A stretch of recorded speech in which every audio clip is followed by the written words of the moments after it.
Today's panelists, we have Loretta J. Mester. Loretta is President and Chief Executive Officer at the Federal Reserve Bank of Cleveland. And of course, Dr. Peter Rubert. Peter is the Executive Director of the UC Santa Barbara Economic Forecast Project. And with that, Peter. Thanks so much, Fatima. Welcome, Loretta. Great to have you. So today we're doing something a little different. We're not really talking about the local economy here. We're going to talk more about the national economy, and maybe Loretta will get into a little bit about some international things, but we'll see what she has to say.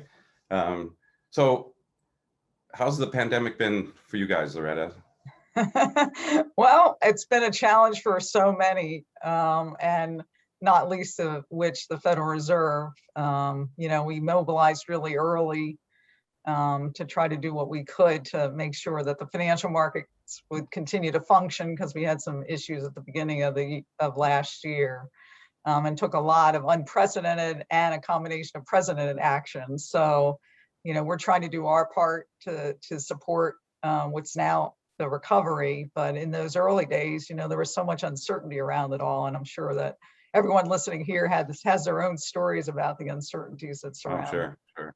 But I mean, at the bank, so Loretta's in Cleveland. I was lucky enough to spend 12 years there at the Fed. Didn't overlap with Loretta, but formerly Loretta was at the Philadelphia Fed as research director.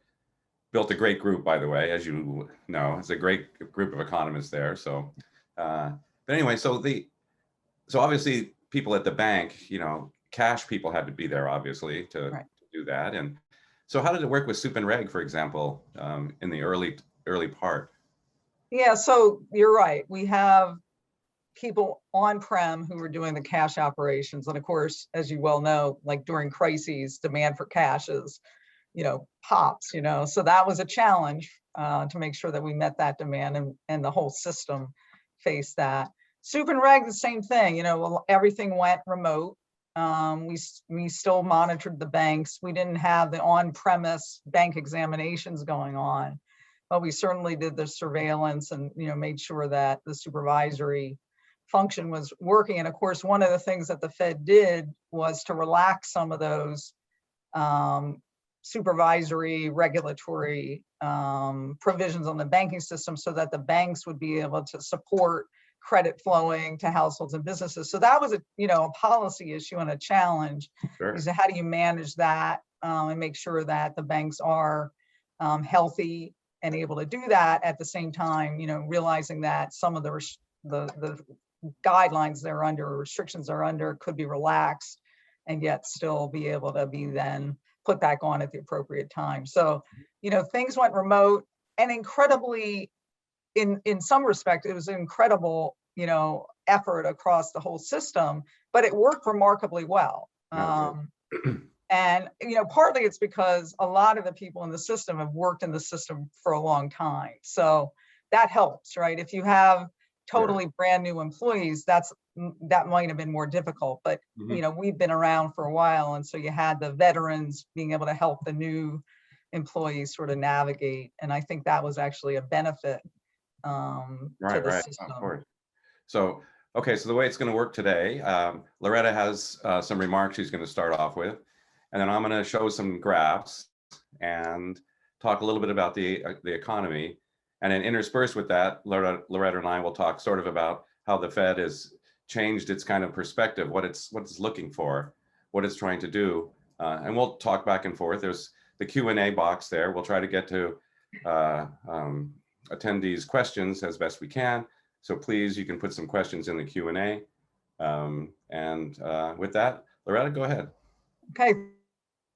Thank you, Peter. I really appreciate the opportunity to be here, and I'm really looking forward to hearing your questions and the questions from people listening in. When I was thinking about this, it's like, wow, what a difference a year makes. This would have been a much different talk a year ago than I'm going to be able to talk about today. The pandemic was just, the past year was just, as we just said, an incredibly challenging one for just so many people in the US and across the world. And, many households and businesses continue to struggle.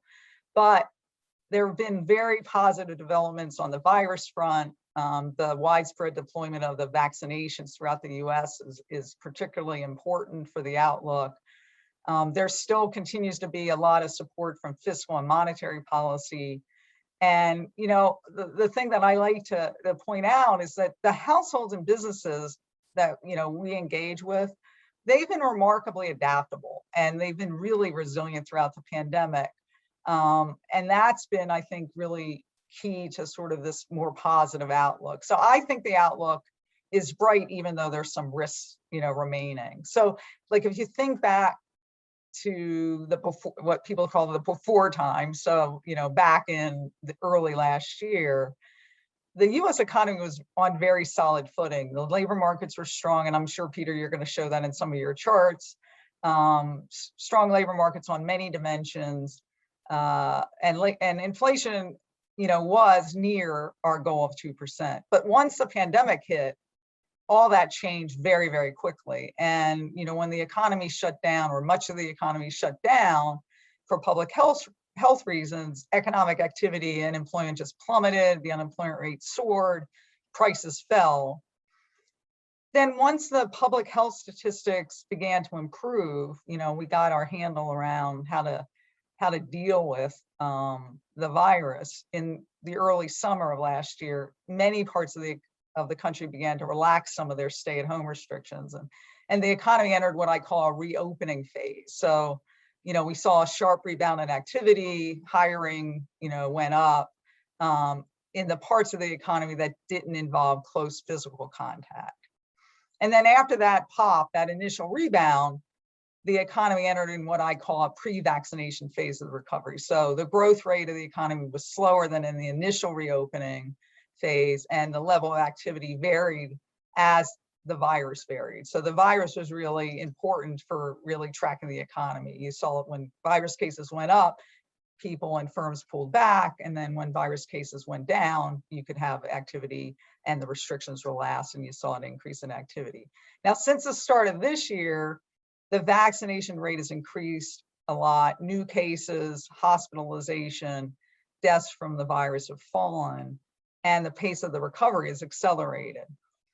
You know, you mentioned international issues. I mean, the international virus situation makes it very clear that the virus still poses a risk to the outlook. And to my mind, widespread vaccinations are the key to returning to more normal activity, both economic activity and social activity. So I expect that we're going to see vaccination distribution to have to continue. And then as, you know, we enter into the third quarter or so, we're going to enter into what I'm going to call a post-vaccination phase of the recovery later this year. And that'll be when we'll be able to see the recovery start to broaden across over those sectors that involve that high physical contact. For now, we just see an uneven recovery across sectors. Manufacturing activity is almost back to its pre-pandemic level. Housing is surpassing where it was before the pandemic. But on the other hand, commercial real estate, in particular, if you look at retail and office segments, that continues to struggle, partly over the uncertainty of what is work arrangements going to look like, you know, what are people's shopping preferences going to look like going forward.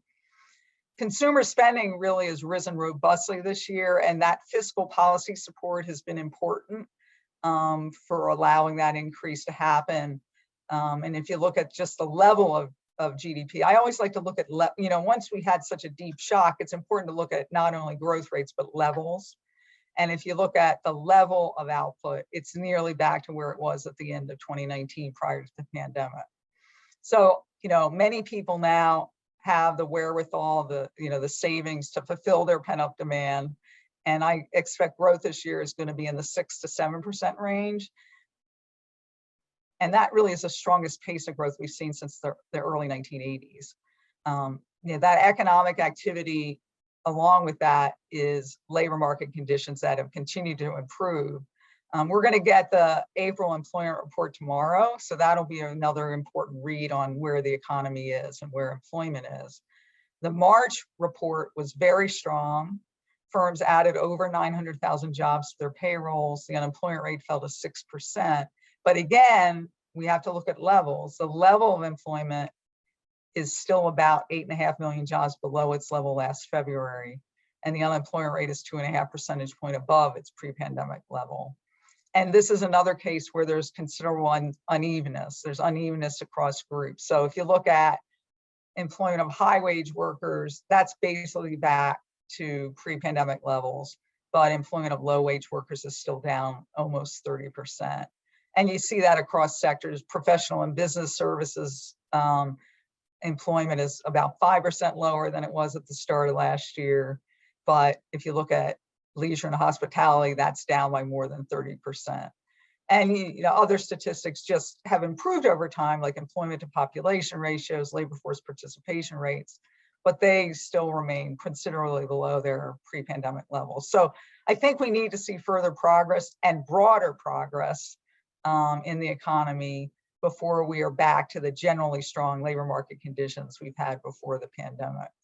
Now, one of the interesting things that's going on right now is that labor supply is really confounding the read on the economy. So if you look at several measures, typical measures to gauge the labor market, there appears to be slack. The unemployment rate is 6%, but still many of the firms we talk to are having a hard time finding the workers they need. And the pandemic has just kept many people out of the workforce. I mean, you've all heard about, having to deal, and you're probably dealing with childcare issues, school, at-home schooling, and even just health concerns. Do you want to be out in the labor force on this health concerns? So my expectation is that as we get vaccinations even more widely distributed and the public health situation improves over the course of the year, I think those factors that are weighing on labor supply are going to diminish, and there's going to be strong job gains. And I think the unemployment rate could fall to 4.5% or less by the end of this year.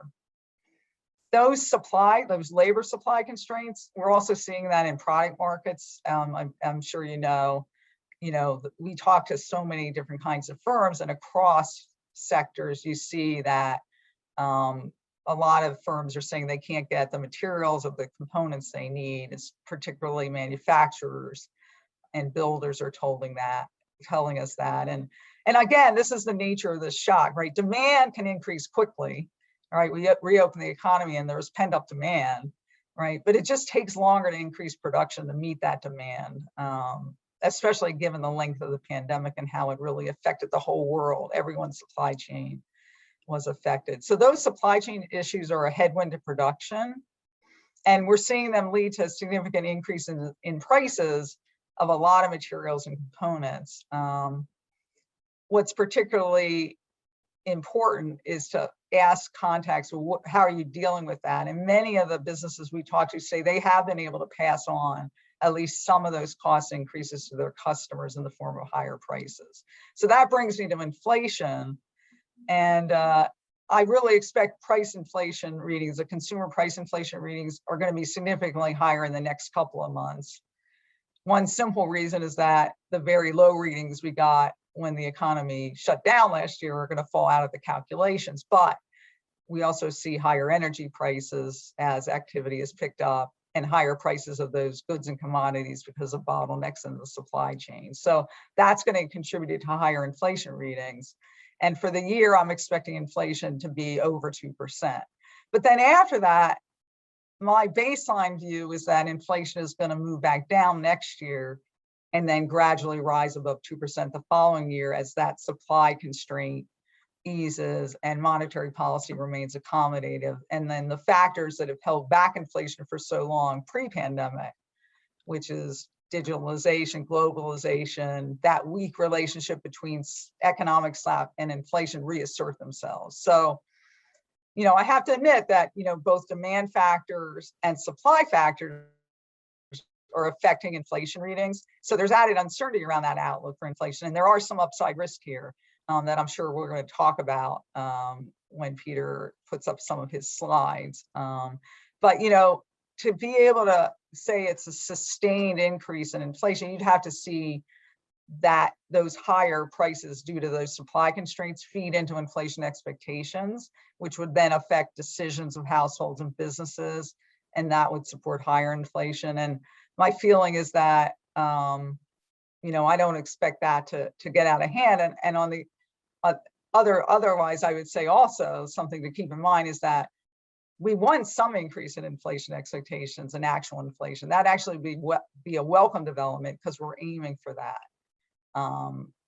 We don't want inflation to get out of hand, but we are aiming for inflation to move up. So that positive outlook I'm having is, of course, dependent on appropriate monetary policy. And my view is policy is going to have to remain very accommodative for some time because we want that recovery to broaden. And we want to return to our goals of maximum employment and price stability.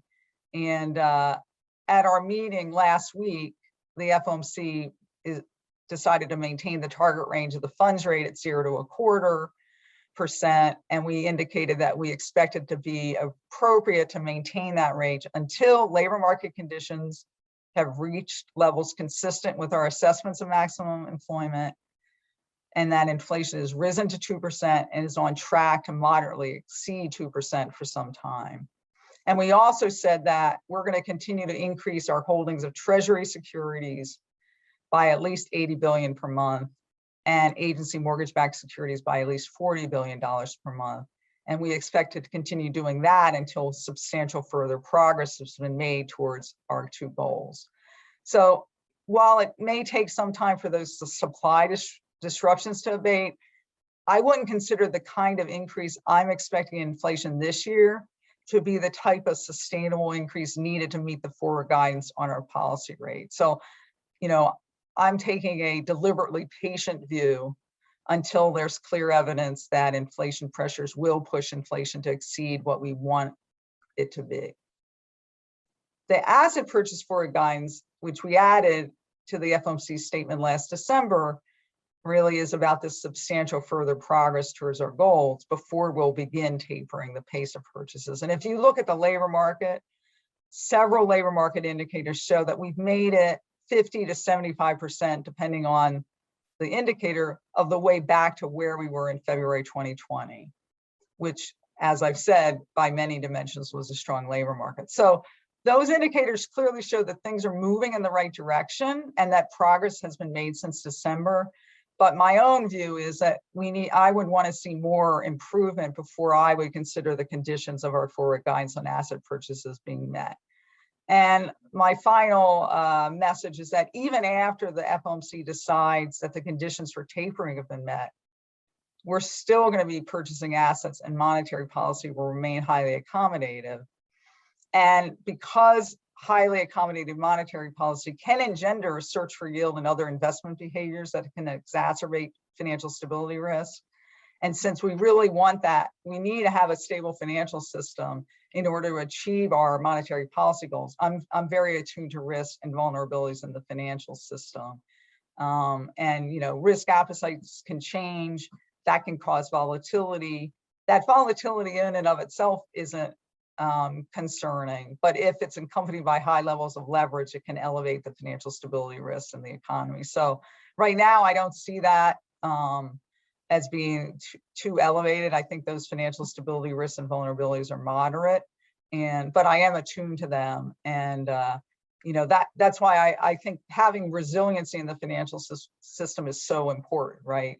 Those concerns are lessened to the extent that we have the resilient financial system. So just to summarize, the risks and challenges, they remain, but the economic outlook is bright. And I think the recovery is in train. And as vaccination rates continue to move up and people gain confidence in re-engaging, I expect the recovery is going to broaden over time. Of course, if there's one thing we learned over the last year, it's that things can evolve in a materially different way than expected. And it's always better to be prepared for whatever comes our way. So with that, I'm looking forward to hearing Peter, your presentation as well, and engaging in a dialogue. Great. Well, thank you, Loretta. That's a lot. I think you talked about everything I'm going to talk about. So I'll just hang up now. That's, so anyway, so before we get going, I'm going to share my screen here. I think I'll share my desktop. Okay, can you see that okay? Okay, so once again, thanks Loretta. Talk about a few different things. I'm going to start off with a question. It's a pop quiz. I teach economics, so you have to expect a quiz now and then. So this is a pop quiz, just so I want to get people to, think a little bit about what's going on, and let's see where we are. So we have a little poll. Fatima, are you going to do the poll, or do you want me to do the poll? You can do it. Yeah, I'll launch it now. Okay.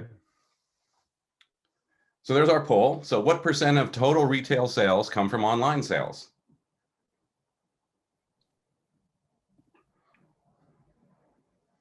We'll give you a few, 30 or 40 seconds to click in there.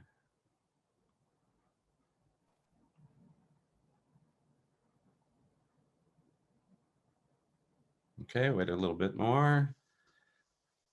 Okay, I think that's good. Fatima, do you want to end it, show the results? So there are the results. You see, where's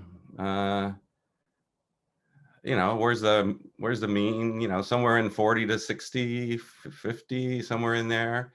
Okay, so pretty good. So to get out of that, you have to have that little X that's at the top to get rid of that.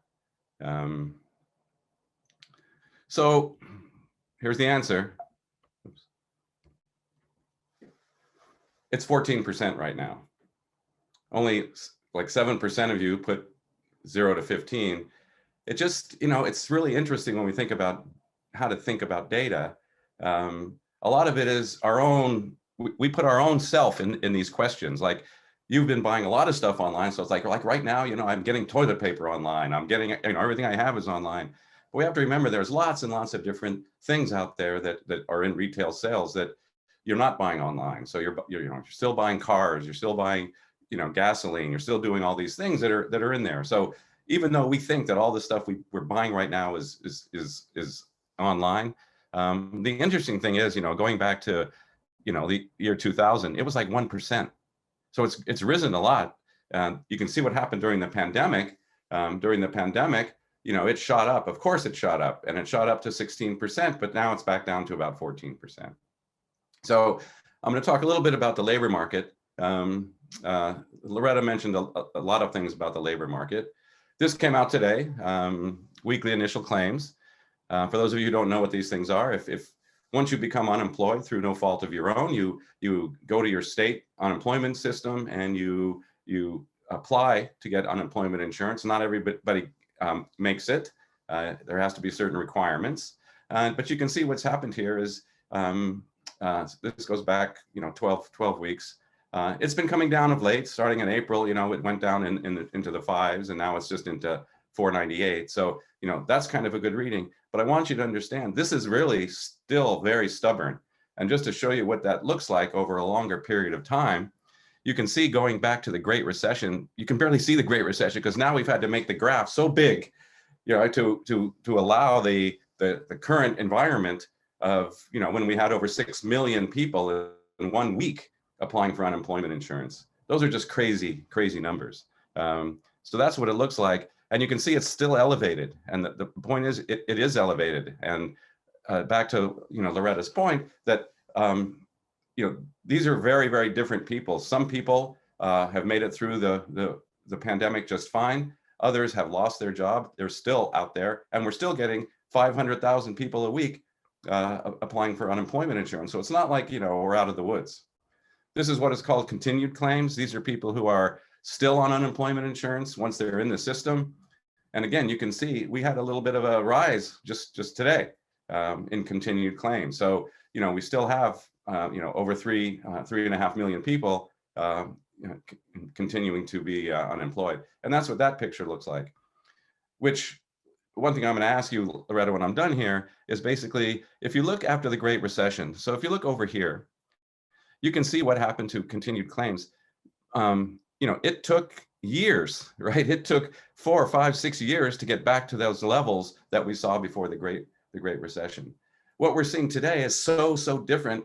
It's just going to be hard to know when we're going to get back to those levels. I mean, this is different than the Great Recession. And like you said, it could snap back, right? It could just just snap back. But there's lots of issues that are still out there.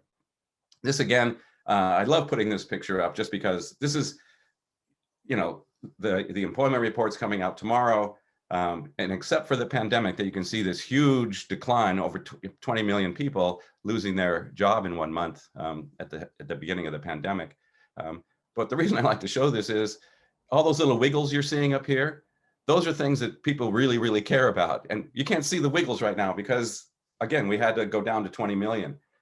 So it's just a funny graph. I'm really angry at the pandemic for making my graphs look really terrible. So, can't wait till it's over. Loretta mentioned we had over 900,000 increase last month. But you can see again at the beginning of the pandemic back in April, we lost over 20 million people in 1 month. We've come back. We're still down. Loretta mentioned about 8.5 million people are still below where we were pre-pandemic. This is the big one, leisure and hospitality. That's not come back yet. It's started to. Still suffering, obviously.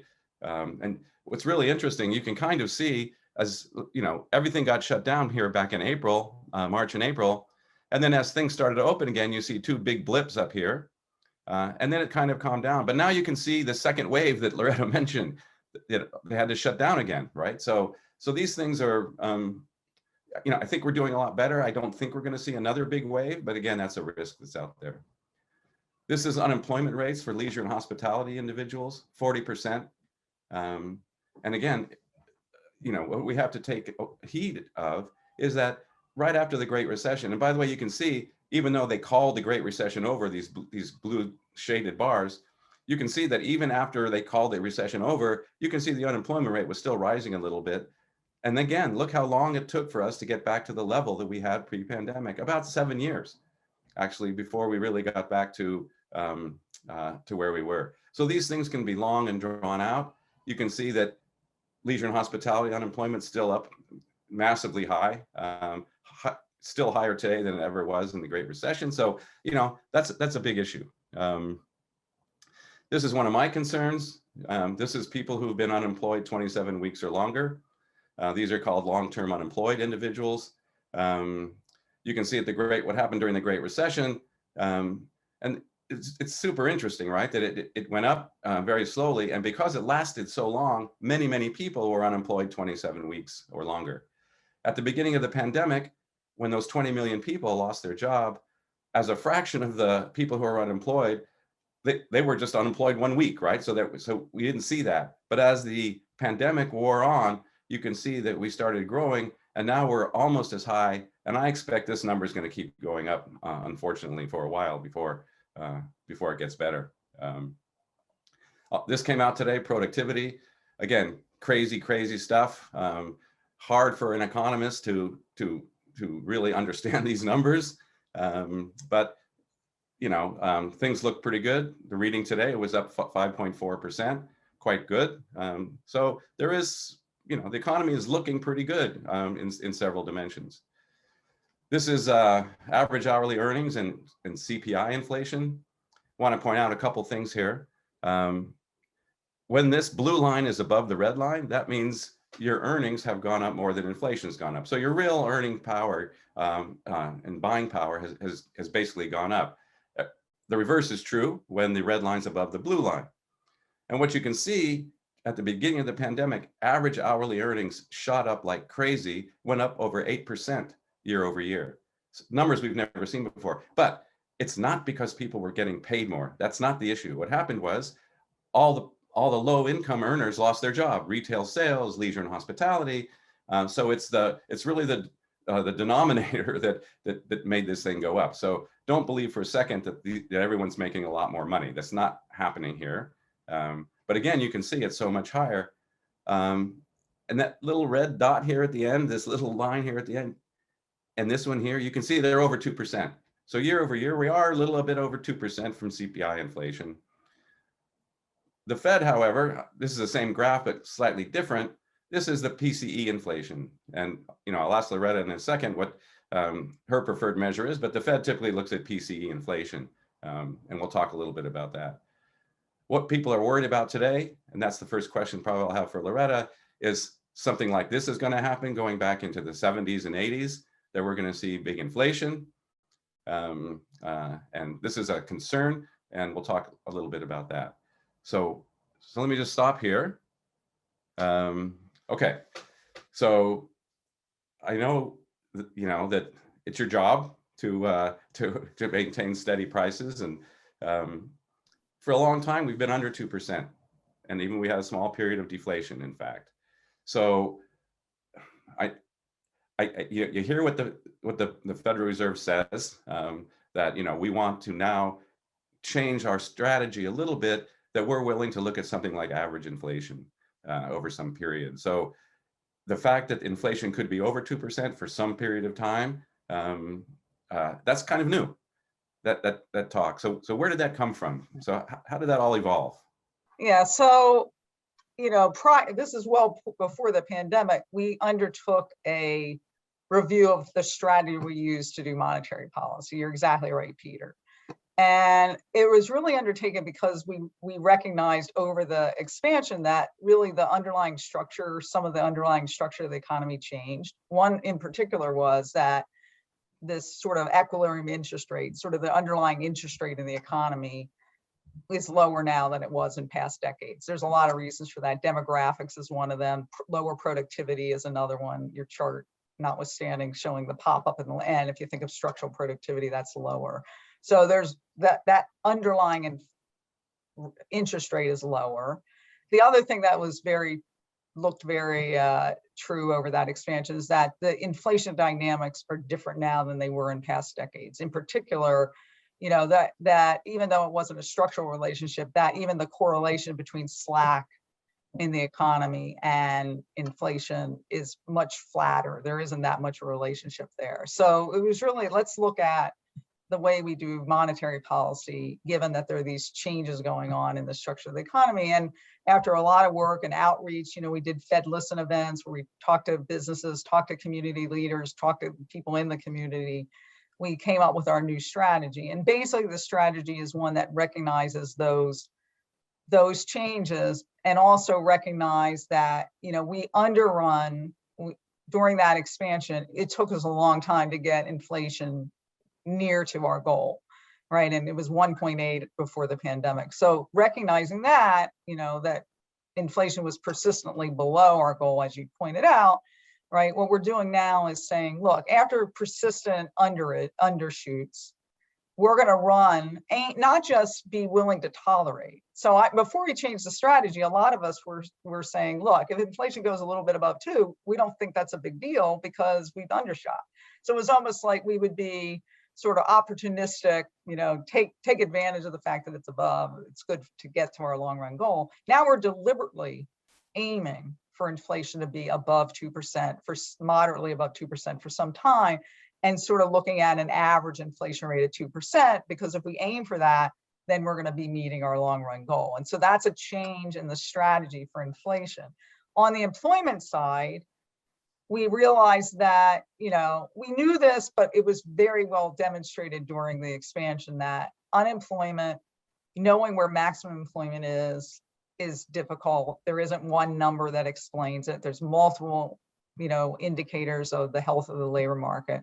And so we're not going to, if there's no sign of excessive inflation pressures or financial stability risks, we're not going to be concerned about strong labor markets. We're not going to think, a strong labor market necessarily means, inflation's coming and we need to tighten policy. We're going to take what comes. We're going to look at the outcomes, and we're not going to react to a strong labor market. Indeed, strength in the labor market is a good thing, right? So that's kind of the strategy. And really what it means, bottom line, is that for the same set of economic conditions, we're going to be likely to be running policy more accommodative than we would before the change in our strategy.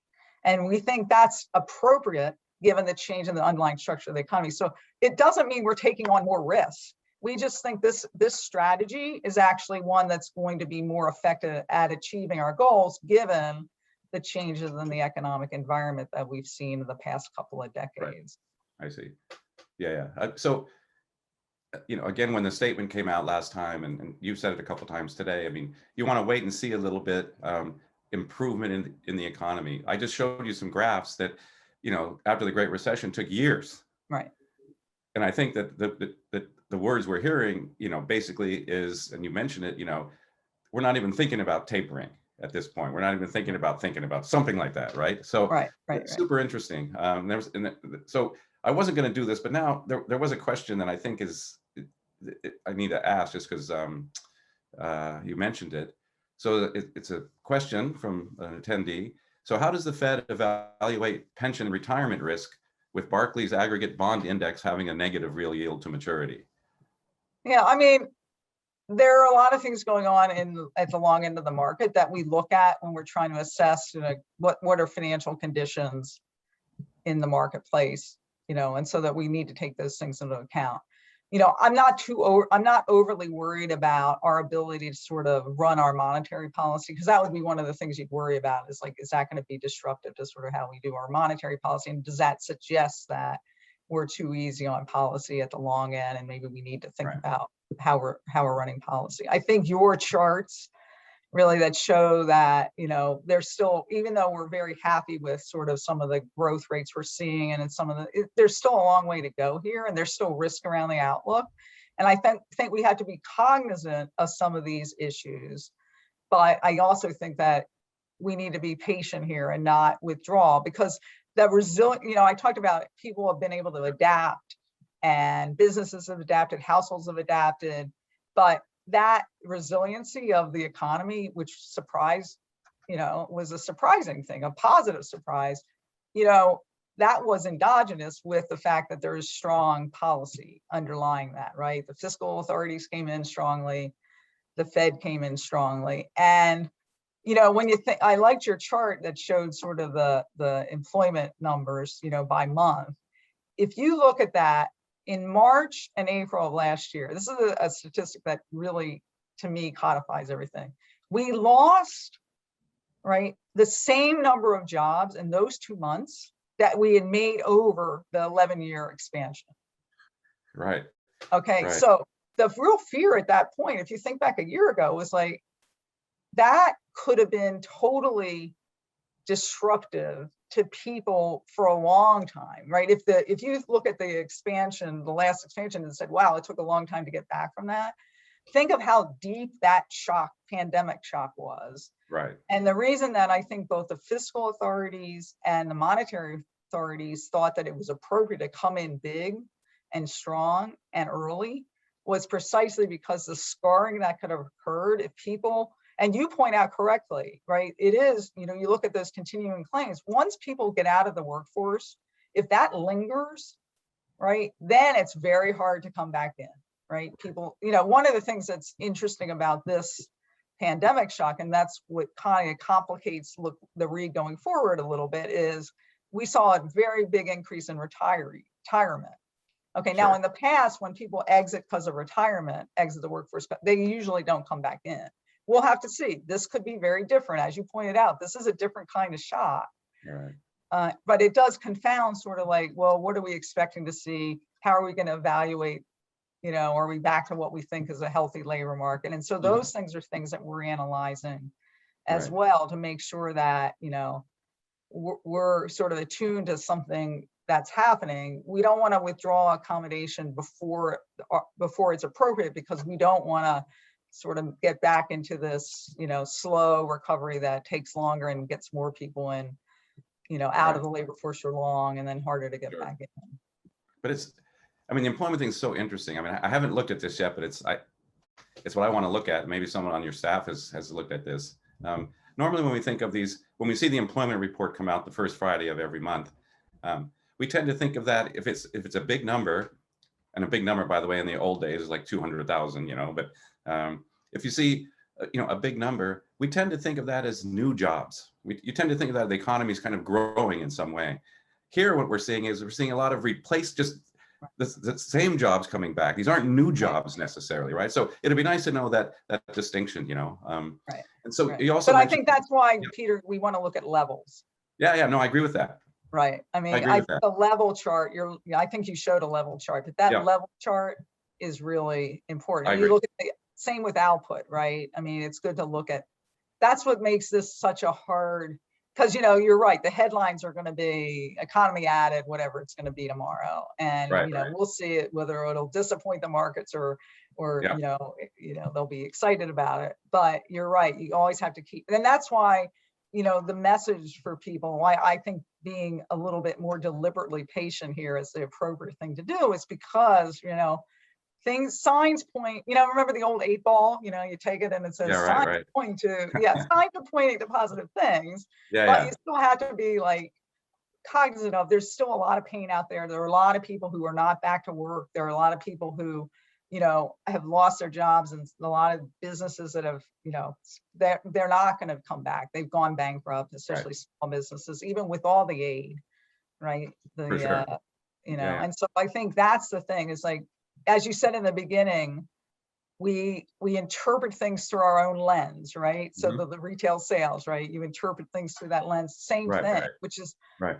one of the reasons that, you know, one of the things we're doing in our bank and across the system is we've really increased the amount of engagement through this pandemic, because actually talking to people of what they're experiencing was very important to understand what was happening, because the statistics, you know, we can look at the statistics, but they were so different. You know, this Right, shock right. was so different. It was really important to actually engage and talk to, you know, we're talking to businesses all the time, but we're talking to community, you know, development people, and, you know, a whole lot of different folks, just so that we can understand more about what's really happening out there in the trenches. Yeah, exactly. So, and you also mentioned that, you know, you believe that the supply shock, and like someone asked a question about the lack of computer chips coming in the supply chain. You're looking at inflation as kind of this transitory thing right now. I mean, you're thinking that these supply chain issues are going to go away in a year, 2 years. So that's the word that's in the statement. Yeah. You know, one way to interpret what we're trying to say with that statement is, look, there, you know, you can have a supply constraint, and we're seeing that. And I had to tell you, the firms we talked to say those constraints are now expected to last longer than they thought initially, no Mhm. doubt about it. For the Fed, when we think about like underlying inflation rates, right, we're looking at whether, right, it's a sustainable inflation. So unless you think you're going to have perpetual, right, continuous increases in supply constraints, right, that can then Mhm. get embedded in underlying inflation and continue on, right, what you'll see is prices go up because there's a constraint. Once the supply constraint is relaxes, prices go back down. So that's not a continuing inflation, right? That's a movement up in the price level and moving back down. So Mhm. my Mhm. baseline case is that what we'll see is, it could take some time, but we'll see those abate, right? Yeah, Inflation yeah. will come back down, and then we'll get this gradual increase. But I do want to, you know, say there is a plausible case, right, that we could see something, you know, feed into inflation expectations that could be more longer lasting and broader, right? So typically you Right. don't see PPI inflation feeding through broader consumer price Right. inflation. But, you know, you have to be attuned to the fact that there's some upside risk there. And so we're certainly monitoring that very carefully. Got it. And, you know, looking at, you know, wage inflation, as you pointed out, and those other indicators that could really suggest that things are moving, you know, above our sort of our desired path for inflation. I don't expect that to happen. That's not Yeah. my baseline forecast, but we want to be attuned to that. Mhm. And, you know, one of the things I'd point out is in what we're trying to do with our forward guidance about, you know, what we're looking at for our policy goals, it's really focused on outcomes. It's not tied to any calendar date. It's really about the state of the economy. So, you know, it could be that things evolve differently than we're expecting. Maybe we'll get back to 2% inflation faster than we thought. Maybe we'll, you know, get to maximum employment. Maybe it'll be slower than we think. We're being guided by those policy goals and the progress the economy is making towards those goals. And that's really how we're determining our policy stance. Yeah, yeah. I see. I see. So it's kind of funny, my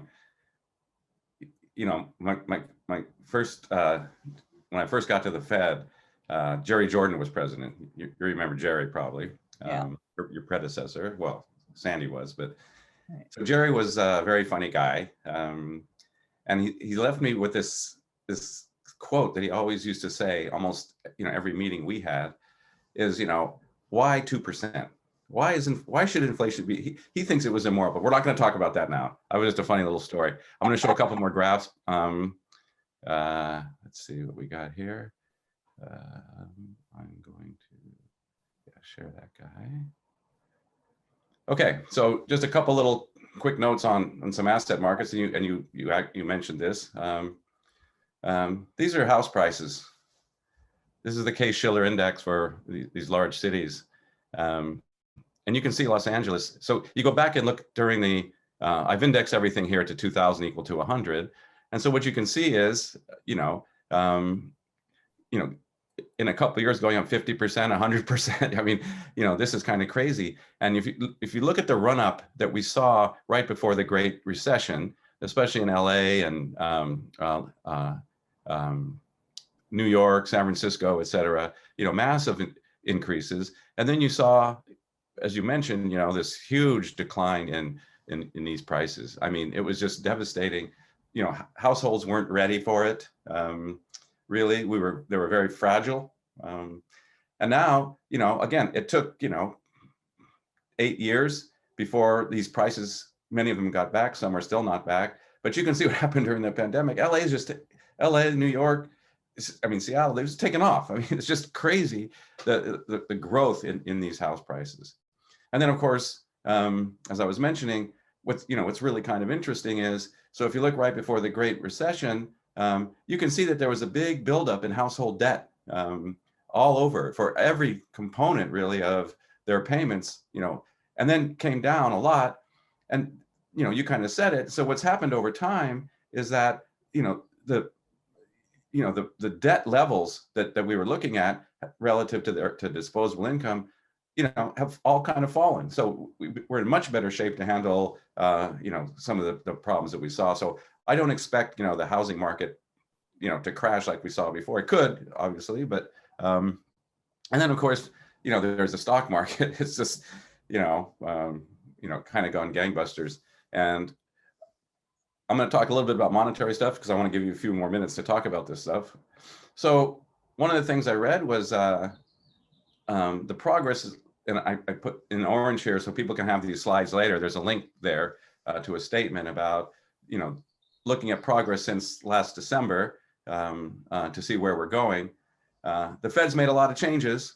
If you look at this, again, this statement here, everyone, when you took economics, if you took economics and you learned in your, in the monetary section about banking, you learned about reserve requirements and the money multiplier. Everybody learned about these things, and so now it's all different. That's not the process the Fed uses any longer to think about, changes in the money supply, for example. Loretta kind of mentioned this.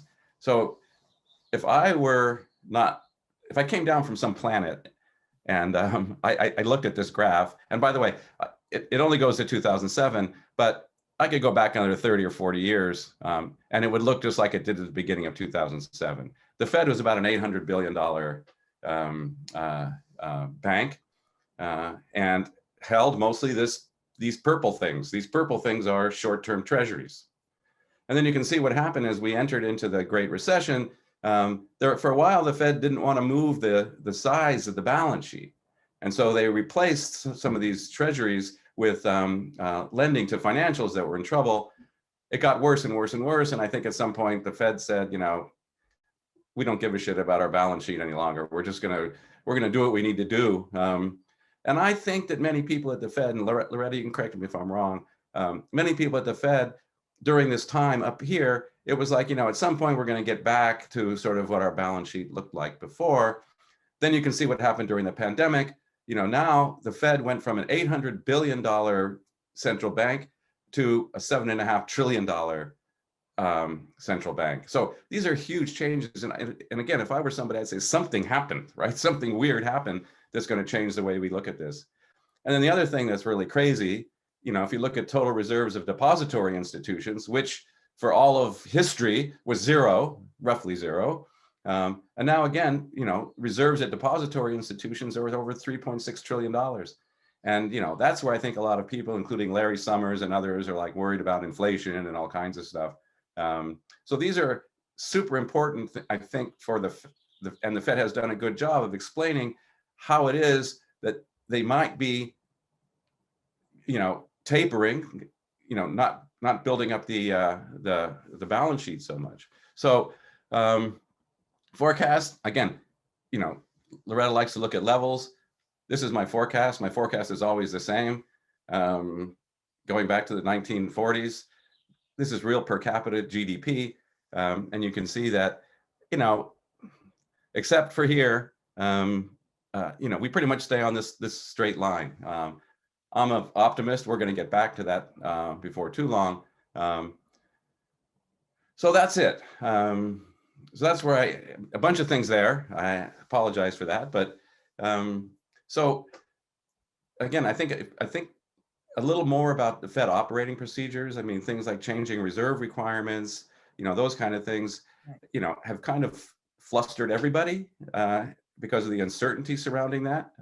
So if you could just maybe talk a little bit about that.